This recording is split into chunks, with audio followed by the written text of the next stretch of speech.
안녕하세요. 쫄지마 인생 쫄린입니다. 적극적인 사람은 자신이 원하는 사람을 필요에 따라 찾아 나서지만 소극적인 사람은 그렇게 하지 않습니다. 그러다 보면 자신을 찾아주는 사람이 고맙기도 하고요. 또 그만큼 웬만하면 가리지 않고 기꺼이 받아주는 경향이 있습니다.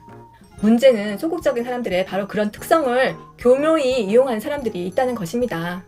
소극적인 사람들이 잘 받아주니까 편하게 다가와 자신들의 실속만 챙기고 등을 돌려버리는 것이죠. 그 결과 소극적인 사람들은 물질적인 손해를 입을 뿐만 아니라 믿었던 만큼 더 큰 심리적 타격을 입게 되는 것입니다.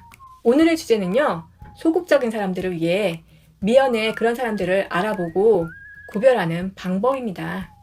다행히 우리가 조금만 신경 쓴다면 그럴 가능성 있는 사람을 미리 어느 정도 알아볼 수 있습니다. 그들이 가진 욕심과 습성이 평소에도 자연스럽게 드러나기 때문이죠. 자, 그럼 오늘도 활기찬 영상과 함께 유익한 생활 정보를 익혀볼까요? 잠깐만요. 채널 고정. 1번. 매번 자신이 하는 일에 적극적으로 끌어들이며 자주 연락하는 사람. 이 유형은 자신이 일을 하거나 필요할 때마다 자주 연락을 주고 함께 하자고 합니다. 그래서 흔히 가장 친한 친구로 여겨지기도 하는 친구입니다. 우리는 보통 자주 연락하고 자주 함께하고자 하는 사람을 가장 친한 사람으로 여기는 경향이 있기 때문이죠. 그러므로 이렇게 친하게 느끼고 믿어왔던 만큼 뒤통수를 맞게 되면 훨씬 더 상처가 클 수밖에 없답니다. 또한 이렇게 자주 찾는 친구 중에는 진짜 친하고 믿을 만한 친구들도 얼마든지 있습니다. 그러니 더더욱 구분하기 힘든 것도 사실입니다. 그렇다면 어떻게 그중 진짜 친구와 이용만 하는 친구를 구별할 수 있을까요? 먼저 그가 심심하다고 찾아오는 경우가 많은가를 보아야 합니다. 심심하고 할 일 없을 때도 자주 찾는 친구라면 진짜 함께하고픈 친구입니다. 반면 자신이 뭔가를 하는데 함께해야 유리할 때 돈이 들어가는 일이나 위험을 혼자 무릅쓰기 싫을 때만 찾아오는 친구는 당신이 그저 기대기 편한 친구이기 때문입니다. 당신이라면 거절하지 않을 것을 잘 알고 있기 때문이지요. 이들은 의욕도 많고 성공에 대한 열정도 많아서 자주 일을 벌이는 경향이 있는데 그럴 때마다 만만한 당신을 찾아오게 되는 것입니다. 물론 이 친구 역시 당신을 친구로 여기고 있는 경우가 많습니다. 하지만 그 사람의 천성상 자신의 이득을 위해 언제든지 등을 돌리고 관계를 끊을 수 있는 친구라는 점을 알아야 합니다. 이런 친구들은 가만히 살펴보면 자신이 조금만 바빠도 연락이 잘 안 되고 요청한 것에 대해 답을 잘 주지 않습니다. 이런 사람들과는 이익이 관계된 일은 함께하지 않는 게 포인트입니다. 이런 경향이 자꾸 보인다면 자주 찾아주는 살가운 친구더라도 적당히 거리를 두고 마음을 온전히 주지 말아야 합니다. 한편 단순히 필요할 때 연락하는 사람도 있는데요. 이들은 생전 연락 한 번 없다가 결혼한다고 청첩장을 들고 온다거나 보험을 들라고 찾아오곤 하지요. 다행히 우리는 이런 사람들은 금방 알고 경계할 수 있습니다. 그러니 귀찮기는 하지만 크게 위험한 유형은 아니지요. 이런 사람들에게는 기브앤테이크를 철저히 하는 게 포인트입니다. 서로가 청첩장을 돌린다거나 하는 등 서로 주고받을 만한 게 있다면 그것만 주고받으면 됩니다. 하지만 그마저도 정확히 기브앤테이크가 되지 않을 가능성이 조금이라도 보인다면 주고받는 것 자체를 하지 않는 게 좋습니다.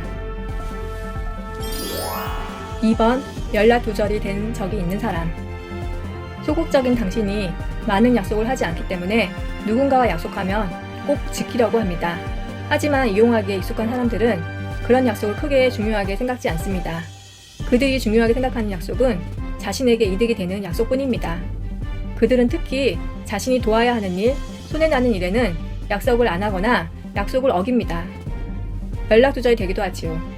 그러다 또 자신이 필요할 때면 아무렇지도 않게 나타납니다.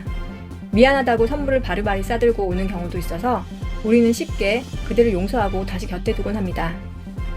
하지만 다음의 경우라면 분명히 경계해야 합니다.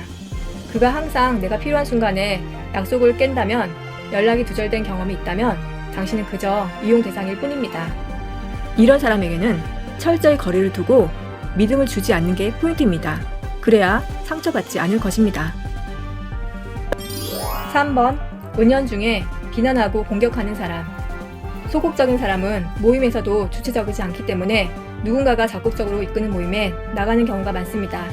그렇게 끌려나간 모임이지만 자기를 불러준 친구들이라고 생각하며 웬만하면 잘 따라주고 어울립니다. 하지만 함께 모인 사람 중에 자꾸 자신을 비난하고 공격하는 사람, 비하하거나 무시하는 사람이 있다면 잘 살피고 경계하는 게 좋습니다. 이들 중에는 열등감이나 질투로 당신을 비난하거나 험담하는 사람도 있을 수 있으며 반대로 자신이 월등하다고 생각해 무시하는 사람도 있습니다. 중요한 것은 이들 모두 당신에게 해가 될 수 있다는 점입니다. 질투를 자꾸 들이대는 사람은 험담과 모략으로 당신의 이미지를 나쁘게 만들 수 있으며 무시하는 사람은 당신의 자존감에 상처를 입힐 수 있습니다. 무엇보다 중요한 점은 그들 모두 당신과 진정으로 마음을 나누고 함께하고자 하는 마음이 별로 없다는 것입니다. 괜히 그들에게 충분한 애정을 줘봤자 배신감이나 상처로만 더 크게 돌아올 수 있다는 것이지요. 이런 사람에게는 되도록 말을 섞지 않는 게 포인트입니다. 굳이 그런 사람들과 함께해야 한다면 마음을 사려고 하기보다 거리를 두고 필요에 의해서만 교류하는 게 좋습니다. 무조건 구독이 좋아요. 물론 좋아요도 좋고요. 마지막으로 소극적인 사람들이 피해야 할 유형을 정리해보면 다음과 같습니다. 1번, 매번 자신이 하는 일에 적극적으로 끌어들이며 자주 연락하는 사람. 2번, 약속을 잘 어기는 사람. 3번, 은연중에 비난하고 공격하는 사람.